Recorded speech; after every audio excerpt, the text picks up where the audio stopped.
네, 미국과 유럽 상황 살펴봤고요. 상품 시장이 FOMC 효과로 일제히 상승했다는 점도 체크를 해봤습니다. 자, 이제 아시아로 넘어가 보도록 하겠습니다. 네, 아시아 시장 어제 어떻게 마감이 됐는지 그리고 오늘장 전망까지 함께 해보도록 하겠습니다. 네, 이 시간은 중국금융연구소의 조용찬 수석연구원 연결하도록 하겠습니다. 연구원님, 안녕하십니까? 예, 안녕하십니까? 자, 오늘 일본 시장 어떻게 전망하십니까?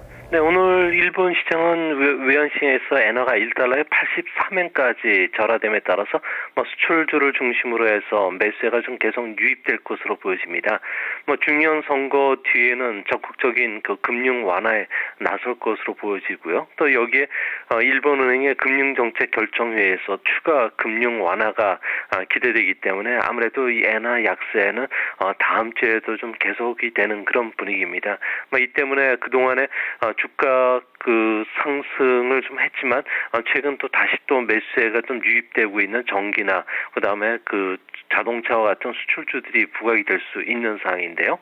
중의원 선거 뒤에 이제 집권한 자민당 같은 경우에는 디플레이션 그 정책을 꾸준히 추진할 것으로 보여지기 때문에 부동산이라든지 증권주 쪽으로도 매수세가 계속 유입되지 않을까 보여집니다.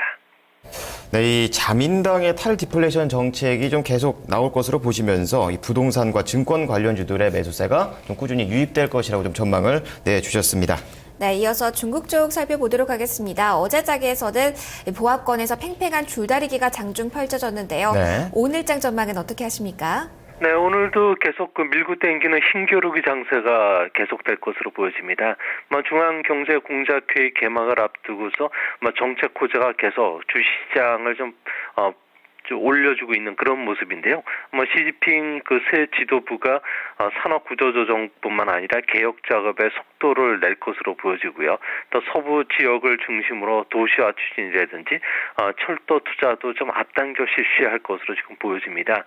또한 일부 기업들이 연내 신규 기업 공개 신청을 자진 철회할 가능성을 내비치고 있기 때문에 수급 우려감도 좀 덜 수 있다는 점은 아무래도 투자 심리에 좀 도움을 줄 것으로 보여집니다. 도시화라든지 철도 투자가 좀 빨라지면은 은행이나 중장비, 건축자재 쪽에 수혜가 될 것이고요. 또 최근 그 홍콩 시장에 상장된 중국 부동산 기업들이 주가가 다시 급등을 하고 있습니다. 저금리가 내년에도 지속될 것으로 보여지고요. 또 고급 주택의 공급이 좀 많지 않기 때문에 내년에는 부동산 가격이 올라갈 것으로 보여진다는 점이 부동산주에도 호재로 작용할 것으로 보여집니다. 네, 전반적으로 보면은 시장 참여자들 역시 중앙경제공작회의 개막에 온 시선을 집중하고 있는데요. 네. 이거 보도를 보면은요, 토요일 날 열릴 것이란 이야기도 나오고 있습니다. 이번 회의에서 어떠한 정책들 기대해 볼 수 있을까요? 네, 아무래도 경제 운영과 관련해서는 아무래도 큰 틀의 그 개혁 조치들을 내놓을 것으로 보여집니다. 동시화평 그 이후에 지금 그 개혁 같은 개혁 조치를 지금 하지를 않았던 게 중국의 그 성장 둔화의 그 주요 원인으로 좀 작용을 하고 있기 때문에 아무래도 이번에는 반대 세력들을 억제하기 위해서 개혁 로드맵을 보여주지 않을까 보여지는데요. 우선 개혁할 부분들에 대한 부패 척결이라든지 그리고 간부들의 재산 공개 그리고 또 1조 한 6천억 원이 넘는 상공비에 대해서는 국민들을 중심으로 한 감독 시스템을 도입할 것으로 보여지고요. 국유 기업도 이번에는 개혁 대상이 될 것으로 보여집니다. 소득 격차 해소를 위해서는 상속세 뿐만 아니라 영업세와 부가가치세를 통합하는 세제 개혁도 나올 것으로 보여지고요.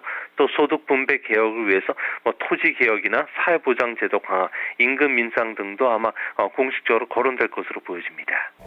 네, 연구원님 오늘 분석 잘 들었습니다. 예, 감사합니다. 네, 목요일장 아시아 증시 미리 들여다봤습니다. 자, 계속해서 아시아 시장을 움직인 재료들 키워드로 살펴보도록 하겠습니다. 김보성 캐스터입니다.